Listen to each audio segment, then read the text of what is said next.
تمام مورخین اس بات پر متفق ہیں کہ ترک جو ہیں وہ حضرت نوح علیہ السلام کی اولاد میں سے ہیں۔ جیسا کہ معلوم ہے کہ ارطغرل غازی اوغوز ترکوں کے قائی قبیلے سے تعلق رکھتے تھے، اس لیے ارطغرل پر آغاز سخن کرنے سے پہلے ترک، اوغوز اور قائی قبیلے کے متعلق جاننا ضروری ہے، جن کے متعلق مختصر تذکرہ کرنے کے بعد ہم اپنے اصل موضوع کی طرف آئیں گے۔ اس میں آپ کا بھرپور ساتھ چاہیے۔ ترکوں کی ابتدا اور لفظ ترک کی وجہ تسمیہ۔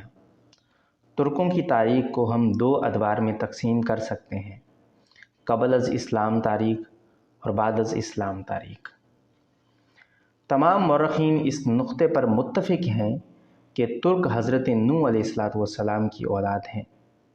ان کے مطابق حضرت نوح کے 3 بیٹے تھے: حام، سام اور یافس۔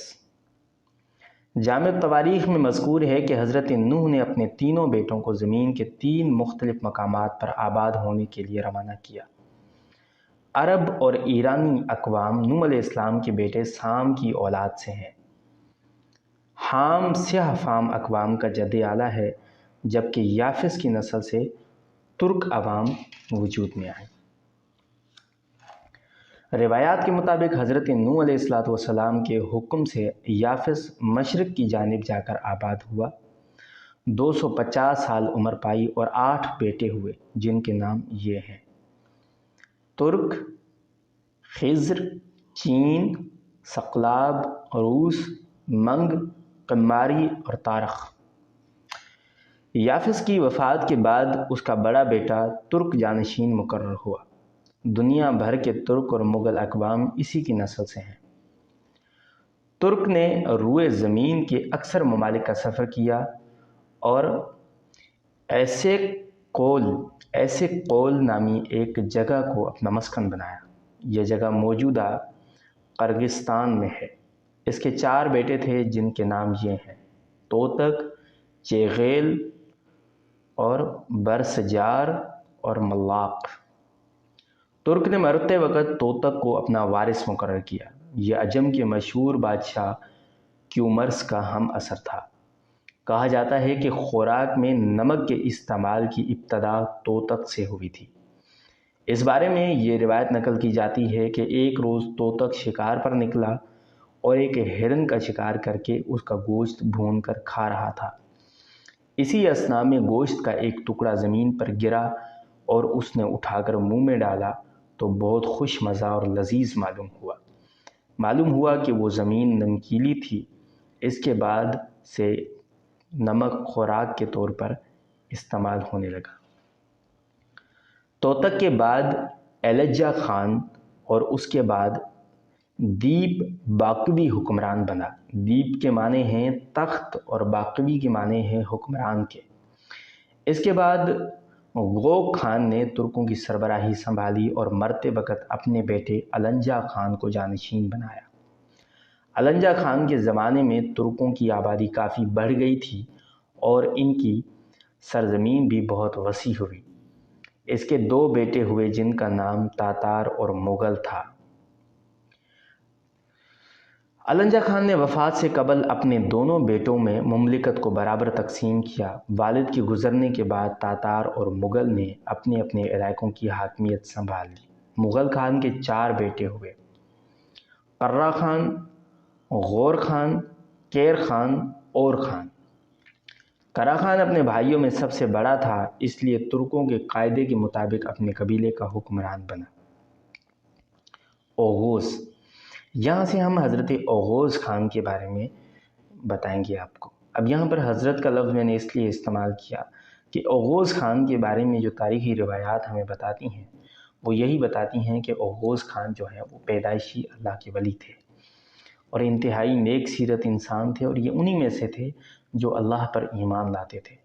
ٹھیک ہے، تو اوغوز خان کے بارے میں جو تواریخ ہمیں بتاتی ہیں، جو روایات پتہ چلتی ہیں، تو اس سے یہ ہے کہ اس کی والد کے ساتھ جنگ ہی اسی وجہ سے ہوئی تھی کہ اس کا والد کافر تھا اور اوغوز خان نے اللہ کو مان لیا تھا۔ اسی تاریخ میں ہم پڑھیں گے کہ اوغوز خان نے اپنی ایک چچا زاد بہن سے شادی کی، لیکن اس کو دعوت دینے کے بعد وہ جب اس کے مذہب پر یعنی اللہ کی حاکمیت کا اس نے اقرار نہیں کیا تو آپ نے اپنی دوسری کزن سے شادی کی، اس کو بھی دعوت دی تو اس نے بھی انکار کیا، پھر آپ نے اپنی تیسری کزن سے شادی کی اور اس کو جب دعوت دی تو اس نے دعوت کو ایکسیپٹ کر دیا۔ اس کے بعد جو نا اس کی جو دوسری بیویاں تھیں جن میں اللہ کو نہیں مانتی تھیں، انہوں نے یہ شکایت اس کے یعنی اوغوز خان کا جو والد تھا قرہ خان، اس کو اس کی شکایت کی تو وہ ایک لشکر لے کر اوغوز خان کے در پہ ہوا، اور پھر ان دونوں کے درمیان ایک بڑی گھمسان کی جنگ ہوئی ہے جس میں اوغوز کا والد جو تھا وہ کفر کی حالت میں مارا گیا اور پھر اوغوز خان قائیوں کا سردار بنا۔ اسی تاریخ میں ہم اہم واقعات جو ہیں اوغوز خان کی پیدائش کے حوالے سے، معجزات کے حوالے سے جو رونما ہوئے اس وقت، یا ان کے خدا کے ولی ہونے کے حوالے سے، یا بعض مورخین کا ان کو نبی تسلیم کرنے کے حوالے سے، اس طرح کی جو بھی باتیں ہیں ہم اپنی اس ویڈیو میں انشاءاللہ آپ کو وقتاً فوقتاً اپنے موضوع کی مناسبت سے اور اپنے مقام کی مناسبت سے ہم آپ کے سامنے شیئر کریں گے۔ اوغوز خان شجرہ تراکمہ اور اوغوز نامہ میں ترکوں کے سب سے اہم جد اعلیٰ اوغوز خان کی پیدائش کے متعلق درج ہے۔ قرہ خان کے گھر میں ایک بچے کی پیدائش ہوئی، ایسے حسین اور نورانی چہرہ کہ کسی آنکھ نے ایسا جمال نہ دیکھا تھا۔ اس کے متعلق یہ حکایت مشہور ہے کہ اس بچہ نے یعنی اوغوز خان رحمۃ اللہ علیہ نے پیدا ہونے کے بعد 3 شب و روز تک اپنی ماں کا دودھ نہیں پیا۔ ہر رات کو یہ اپنی ماں کے خواب میں آ کر کہتا کہ اے مادر، خدائے واحد پر ایمان لے آ ورنہ میں مر جاؤں گا، لیکن تیرے دودھ کو منہ نہ لگاؤں گا۔ بالآخر اس کی ماں سے بچے کا درد دیکھا نہ گیا اور وہ مخفی طور پر ایمان لے آئے۔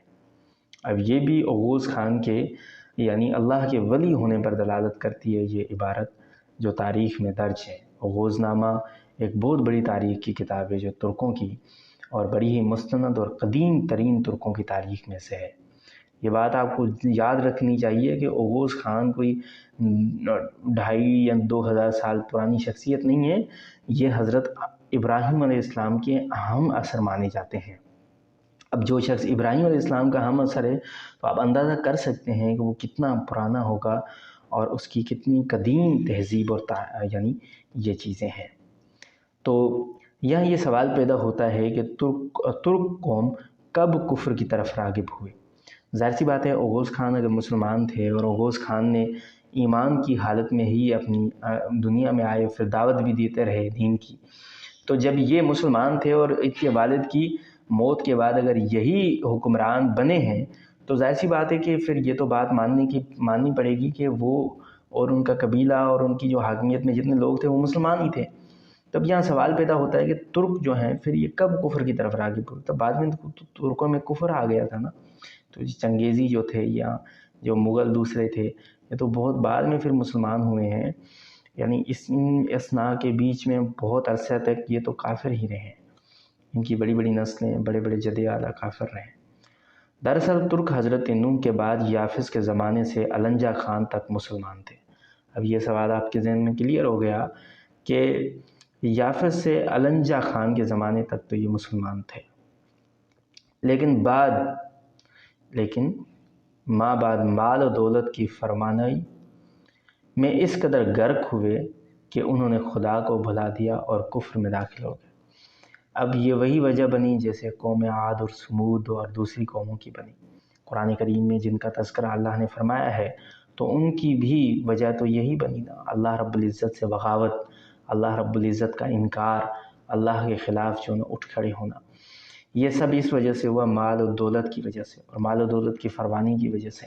تو ترکوں نے بھی وہی حماقت کی کہ یہ ایمان میں تھے، ان کو ایمان میں داخل تھے، مسلمان تھے، اللہ کو مانتے تھے، لیکن جب ان کو نعمتیں ملی، اور نعمتیں جب اللہ تعالیٰ دیتا ہے تو حد سے زیادہ دیتا ہے، جو قوم اللہ کی مانتی ہے، لیکن جب حد سے زیادہ نعمتیں مل گئی تو انسان کی ناشکری تو اس کی فطرت میں ہے، تو پھر یہ بھی ناشکری کرنے لگے اور پھر کفر کی طرف یہ چل پڑے۔ ترکوں میں روایت تھی کہ 1 سال کا ہونے تک بچے کا نام نہیں رکھا جاتا تھا۔ یہ عبارت بہت اہم ہے اور یہ بہت ہی عالی شان ہے اوغوز خان کے حوالے سے۔ جب بھی میں پڑھتا ہوں اس کو تو بڑا دل میرا جو ہے نا وہ نرم پڑ جاتا ہے۔ ترکوں میں روایت تھی کہ 1 سال ہونے تک بچے کا نام نہیں رکھا جاتا تھا۔ قرا خان کا بیٹا جب 1 سال کی عمر کو پہنچا تو اس نے پورے ملک میں دعوت عام کا اعلان کیا اور نام رکھنے کی رسم منعقد کی گئی۔ اس سے پہلے کہ کوئی نام تجویز کیا جاتا، یہ بچہ معجزانہ طور پر قدرت خداوندی سے بول پڑا اور کہا، میرا نام اوغوز ہے۔ اب آپ اندازہ کر سکتے ہیں کہ جیسا کہ میں نے پہلے ہی بتا دیا تھا کہ تاریخ میں ایسی روایات بھی موجود ہیں جن سے پتہ چلتا ہے کہ اوغوز خان اللہ رب العزت کے یعنی پیدائشی ولی تھے۔ جب ان کا پیدائشی ولی ہونا ثابت ہو گیا تو اس سے پتہ چلتا ہے کہ ان کا قبیلہ، ان کی حکمرانی میں جو بھی لوگ تھے وہ بھی سب کے سب مسلمان ہی تھے، اور ان کا مسلمان ہونا، ایمان لانا یہ ثابت تھا۔ لیکن بعد میں پھر یہ کفر کی طرف راغب ہوئے، اور وہ صرف اور صرف مال دولت کی فراوانی کی وجہ سے، اللہ کی نعمتوں کی وجہ سے۔ لیکن جب نعمتیں زیادہ مل جائیں تو انسان ناشکرہ بن جاتا ہے۔ تو آج کی ڈیٹ میں ہم اپنے چیپٹر کو یہاں پر کلوز کرتے ہیں۔ آگے ہم اوغوز خان کے بارے میں حیران کر دینے والی روایات آپ کے سامنے رکھیں گے، اور انتہائی یعنی آپ خود اس چیز کو تسلیم کریں گے کہ ترکوں کی تاریخ ایک اہمیت دیش تاریخ ہے، اور اس کو پڑھنا چاہیے اور اس پہ غور کرنا چاہیے۔ بعض علماء نے تاریخ لکھی ہے لیکن وہ محققانہ طور پر نہیں لکھی گئی، انہوں نے روایات کو تاریخی کتب سے اکٹھا کیا ہے، لیکن جو تاریخ ہم یہاں پر آپ کے سامنے بیان کریں گے ایک محققانہ طور پر، اور ایک یعنی ٹریو تاریخ جسے کہا جائے، ایک سچی تاریخ، اور یعنی کئی ہزار سال پرانی ایک ہسٹری جو ہے وہ آپ کے سامنے رکھی جائے گی، جس میں آپ کا تعاون چاہیے ہمیں۔ السلام علیکم ورحمۃ اللہ وبرکاتہ۔ پانی پکایا تھا جی؟